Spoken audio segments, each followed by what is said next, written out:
నీలోనే ఆనందం నా దేవా, నీలోనే నాకు జీవం. నీలోనే ఆనందం నా దేవా, నీలోనే నాకు జీవం. నిన్న నేడు నిరంతరం తెలుసండి. కుంటివారిని చూపునిచ్చాడు, మోగవారి చేత మాట్లాడించాడు, దయ్యాల పట్టిన వారిని విడిపించాడు, రోగులను స్వస్థపరిచాడు, చనిపోయిన లాజరును 4 రోజుల తర్వాత లేపాడు, నీళ్లను ద్రాక్షరసంగా మార్చాడు, దయ్యాలు వెలగొట్టాడు. చివరికి నీ కొరకు నా కొరకు ఆ కలువరి శిలువలో బలైపోయాడు. ఏంటి బలైపోవడం ఎందుకు? ఈ లోకంలో మన కొరకు బలైన వారు ఎవరైనా ఉన్నారా? బలి చేసిన వారు ఉన్నారు. నిన్నగాక మొన్నే నేను ఇంటి దగ్గర కూర్చుని టీవీ నేను చూశాను. భార్య టీ పెట్టలేదని సుత్తితో కొట్టేశాడు ఒక అతను. దేంతోనండి? సుత్తితో కొట్టేశాడు. అక్కడికక్కడే చనిపోయింది. టీ ఆపాట అండి, మనిషి ప్రాణం ఆపాటి. టీ పెట్టలేదని, 10th క్లాస్ పోయిందని. ఈ లోకంలో మనుషులు తనంతటను తాను బలి చేసుకుంటున్నాడు. కనుక పాపం వల్ల వచ్చి జీవితం మరణం. పాపం నుండి తప్పించబడాలి అని అంటే పాపం లేనివాడు ఈ భూమి మీదకి రావాలి. గమనించండి, ఒక గుడ్డివాడు మరొక గుడ్డివాడికి త్రోవ చూపించలేడు. ఒక గుడ్డివాడిని త్రోవ చూపించాలంటే కన్నులు ఉన్నవాడై కావాలి. ఒక పాపిని విడిపించాలని అంటే పాపం లేని వాడై కావాలి. అందుకు ప్రభువు యేసుక్రీస్తు 2024 సంవత్సరాల క్రితం తల్లి అయిన మరియమ్మ గర్భములో పరిశుద్ధాత్మ వలన గర్భము ధరించాడు. గర్భం ధరించి ఆయన జన్మంలో పాపం లేదు, ఆయన మాటలో పాపం లేదు. ఆమె కామ క్రోధ మద మోహము లేని దేవుడు. పిల్లరా, ఈ లోకంలో పాపము లేకుండా జన్మించిన దేవుడు ఎవరైనా ఉన్నారు అని అంటే ఆయన ప్రభువు యేసుక్రీస్తు ఒక్కడే. పిల్లరా, ఈరోజు నువ్వు కానీ నేను కానీ మనం ఎలా పుట్టాం? తల్లిదండ్రులు కలయిక వల్ల పుట్టాం. అంటే మనకి ఏ పాపం ఉంది? జన్మ పాపం ఉంది, కర్మ పాపం ఉంది. కనుక పాపం పోవాలి, పాపము లేని వాడు రావాలి, పాపము ఎరగిన వాడు రావాలి, పాపము కనుక్కున్నవాడు రావాలి, ఆ పాపమునకు విముక్తి కలుగు చేయవాడు రావాలి, ఆ పాపములను తప్పించేవాడు రావాలి. ఎవరు వస్తారు? ఎవరు రాలేదండి, ఎవరు రాలేదు. చివరకు ప్రభువు యేసుక్రీస్తు ప్రభువారు ఈ మనుష్య కుమారుడిగా ఈ భూమి మీదకి వచ్చాడు. ఆ కలువరి సిలువలో ఆ నిలువ కొయ్య మీద, ఆ అడ్డు కొయ్య మీద నీ కొరకు నా కొరకు ఆయన 40 కొరడా దెబ్బలు, ఒకటి తక్కువ 40 కొరడా దెబ్బలు తిని, ఆయన ప్రక్కలో పల్లెపు పోటు పొడిపించుకొని, ఆయన చేతిలో మేతులు కొట్టించబడి, ఆయన సమాధి చేయబడి, ఆయన మరణము నుండి మృత్యుంజయుడిగా లేచాడు. గమనించండి, అనేకమైన గ్రంథాలు సెలవిస్తున్న మాట ఏంటంటే సర్వ పాప పరిహారం రక్త ప్రోక్షణ అవసికం తద రక్తం పరమాత్మైన పుణ్యదాన బల్యగమః. అంటే సర్వ పాపం అంటే ఏ పాపం? కంటితో చూసే పాపం, నోటితో మాట్లాడే పాపం, అంతరంగంతో చేసిన పాపం, ఆలోచనతో చేసిన పాపం, నడకతో చేసిన పాపం, మాటలతో చేసిన పాపం, జీవితంలో తలపులో చేసిన పాపం. మా ఊర్లో ఎంకన్న ఒక అతను ఉండేవాడు, వ్యాపారం చేసేవాడండి. ఆయన బరువు కసి ఒక గుండి ఆల్రెడీగా కింద పెట్టేసేవాడు. కేజీ బరువు ఒక 4 పళ్ళకి కేజీ అయిపోయింది. ఒకసారి నేను కూడా కొనడానికి వెళ్ళాను. ఏంటంటే ఆయన తేలిపోయిందని కింద నేను చూస్తే కింద ఒక గుండి ఉంది. మనకు అర్థం కాదు అది పాపమని. ఏదో మనకు చేతిలో డబ్బులు వస్తుంది కనుక పర్వాలేదు అనిపించింది. తర్వాత తెలిసింది. ఆయన చెప్పాడు, అయ్యో నేను చూసుకోలేదండి. చూసుకోకుండా కొన్ని పొరపాట్లు జరిగితే తప్పు లేదు, కానీ చూసుకునే కొన్నిసార్లు పొరపాటు జరుగుతుంటాయి. నేను చెప్పనా, పాపము వలన వచ్చి జీవితం మరణం. ఈరోజు మనం 10 రూపాయలు ఎగస్ట్రా రావచ్చు, ఈరోజు 100 రూపాయలు ఎగస్ట్రా రావచ్చు. ఏ రోజైనా ఆ పాపం మనకి తిరిగేసేస్తాడు. అందుకు పాపము కావాలి, విడుదల కావాలి. అందుకన్నాడు సర్వ పాప పరిహారం రక్త ప్రోక్షణ అవసికం అన్నాడు. అంటే నీ పాపం పోవాలంటే రక్తం అవసరమాట. అనేకమైన గ్రంథాలు సెలవిస్తున్న మాట ఏంటంటే ఆ రక్తము మనుషుల రక్తం కాదు, ఆ రక్తము పశువుల రక్తం కాదు, ఆ రక్తము గొర్రెల రక్తం కాదు, ఆ రక్తము మేకల రక్తం కాదు, ఆ రక్తము పక్షుల రక్తం కాదు, ఆ రక్తము ఈ లోకంలో ఏ రక్తము కాదు. పాపము లేని వాడు రావాలి, అది నిజమైన రక్తం. గమనించండి, నేను తప్పు చేశాను అనుకోండి, నేను పాపం చేశాను, నేను అబద్ధం ఆడాను, నేను దొంగతనం చేశాను కదన్నా, నాకు బదులుగా ఒక కోడి నేను చంపేస్తే నా పాపం ఎలాగపోతుందండి?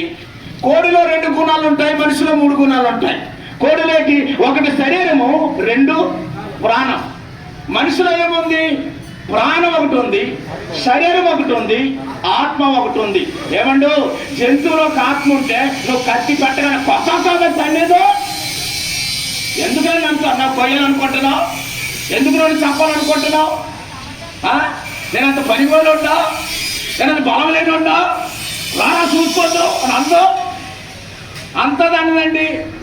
నువ్వెంత అనినా, నువ్వెంత కోసుకున్నా అరిసి కాలు చేతులు గిడగిడలు ఆడించుకొని కొట్టుకుని చనిపోతుందంట. అర్థమేంటో తెలుసా? దానికి ఆత్మ లేదు.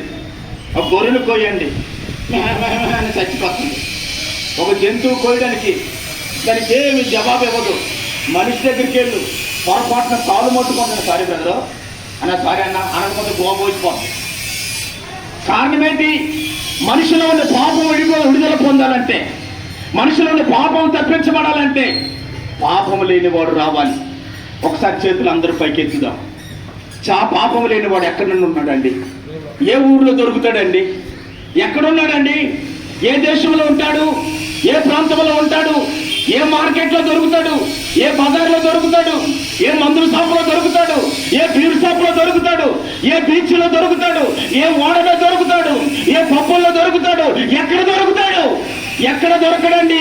సర్వశక్తి గల దేవుడు ఒకే దగ్గర ఉంటాడు.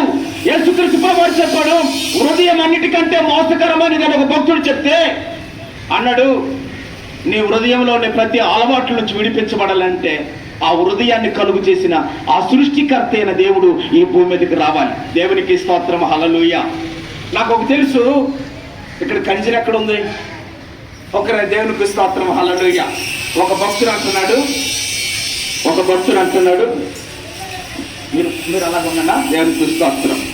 పుట్టగానే నీవు ఏడుస్తావు, ఎందుకో నేను పుట్టానని, బతుకుతూ నీవు ఏడుస్తావు, ఎలా ఇలను బ్రతకాలని నేను, పోయేటప్పుడు కూడా ఏడుస్తావు నీవు, పోయేటప్పుడు కూడా ఏడుస్తావు నీవు, అయ్యో నేను పోతున్నానేయని. దేవునికి స్తోత్రం, హల్లెలూయా. పుట్టగానే నీవు ఏడుస్తావు. ఎలా ఏడుస్తాడండి? పుట్టిన వెంటనే అంటాడు, ముదిరి పట్ట నన్ను చేసుకుంటావా అని అంటుంటారు. నాకు అనడం ముదిరిపండ. ఒరే బావా, ఒరే మామ, ఒరే తాత అప్పుడే ముదిరిపోయాడండి. ఎందుకు ఏడ్చాడో తెలుసా? వినండి 2 మాటలు చెప్పి నేను ముగిస్తాను. ఎందుకు ఏడ్చాడంటే, నా తల్లి గర్భములో 9 మాసాలు పాపం ఎరగకుండా ఉంటాను, మోసం ఎరగకుండా ఉన్నాను.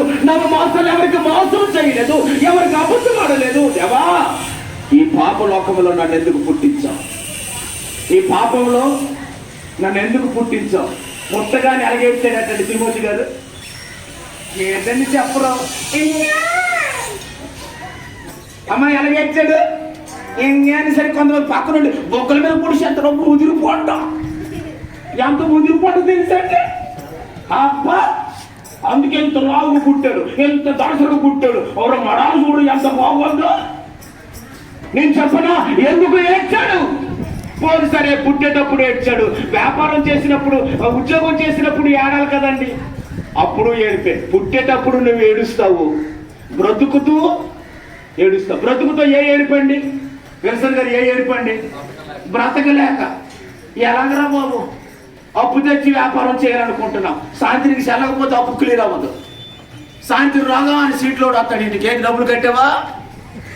నిన్ను నమ్మే కదా డబ్బులు ఇచ్చినాను, నిన్ను నమ్మే కదా ఇచ్చినాను, నువ్వు కట్టబద్దు రేపు నుంచి నన్ను అడగద్దు అని అంటాడు. అది ఒక రకమైన ఏడుపు. పోని సరే, పుట్టేటప్పుడు ఏడ్చాడు, బ్రతుకుతూ ఏడుస్తున్నాడు, ఇప్పుడు పోయేటప్పుడు ఏడుపు. పోతున్నాడు ఏడుపు. ఏం ఏడుపండి? నన్ను వదిలి సరిపోతానవా? ఒరే నా దేహం మారిపోయినావరా? ఒరే నన్ను వదిలి సరిపోతానవా? నీ పిల్లలు ఎవరు పెంచుతారా? ఈ వ్యాపారం ఎవరు చేస్తారా? ఇక్కడికి ఎవరు వస్తారా? అక్కడికి ఎవరు వస్తారా? నన్ను ఎవరు పట్టించుకుంటారా అని ఏడుపు. వినండి. ఒక ఊర్లో 2 అన్నదమ్ములు దెబ్బలాడుకుంటున్నారు. ఎలా దెబ్బలాడుకుంటారు? రే, నేను సత్య నువ్వు రావద్దు, నువ్వు సత్య నేను రావునని అంటున్నాడు. నా తెలియగలుగుతాను, సచ్చేటప్పుడు పొరపాటు నెలకు వచ్చాను, ఎందుకు వచ్చావు అని అడుగుతాడండి. ఏనండి ఎక్కిరించామని అబ్బాయి దేవునికి స్తోత్రం, హల్లెలూయా. ఇద్దరు అన్నదమ్ములు దెబ్బలాడేసుకుంటున్నారు.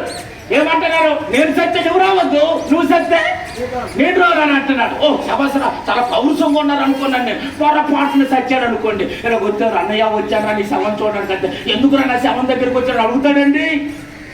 బ్రహ్మాండి ఇదంతా ఒకసారి అర్థం చేసుకోవాల్సిందిగా మనం చేసుకుంటున్నా. రేపు నీది కాదు సుమా.